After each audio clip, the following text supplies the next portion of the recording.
আলহামদুলিল্লাহ। তো এখন আমরা জলবায়ু পরিবর্তন সম্পর্কে আমার কথাগুলো তো মনোযোগ সহকারে শোনো, যে আমরা এক এক করে ডাকবো। পক্ষ দলের একজন প্রথম বক্তা যে বক্তব্য দেবে। জলবায়ু পরিবর্তনের কারণ বিভিন্ন মাত্রার ঝুঁকি। দেশ জুড়ে চলছে এখনো তীব্র তাপপ্রবাহ। আবার এ দেশে হয় অতিবৃষ্টি, কোথাও হয় খারাপ বৃষ্টি, উপকূলীয় এলাকায় রয়েছে। আমি মুক্তামা দুর্গাপ্তা। আজকের বিষয় হলো জলবায়ু পরিবর্তনের মোকাবেলায় কেবল আন্তর্জাতিক উদ্যোগ নয়, স্থানীয় উদ্যোগ আবশ্যক। আমি আজকের প্রতিযোগিতার বিপক্ষে বক্তব্য শেষ করছি। আমাদের সক্ষমতা এখনো সৃষ্টি হয়নি।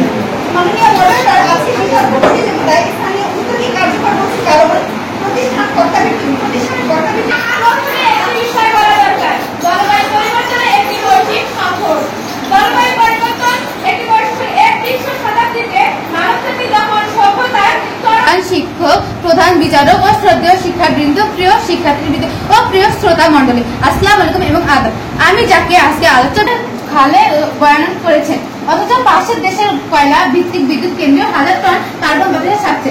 আপনি আপনি পরীক্ষা না ফেললেও বড় বড় রাষ্ট্র হাজার টন প্লাস্টিক ও সহনশীল অবকাঠামো এবং কর্ণহারযোগ্য জ্বালানির উন্নয়ন এর সবকিছুতে আন্তর্জাতিক অর্থায়ন ও কারিগরের সহায়তা ছাড়া সম্ভব নয়। দ্বিতীয়ত, স্থানীয় অধিকার সমাজে কিছু বলার সুযোগ করে দেওয়ার জন্য ধন্যবাদ মাননীয় মডারেটর, শিক্ষকবৃন্দ এবং উপস্থিত সকলকে।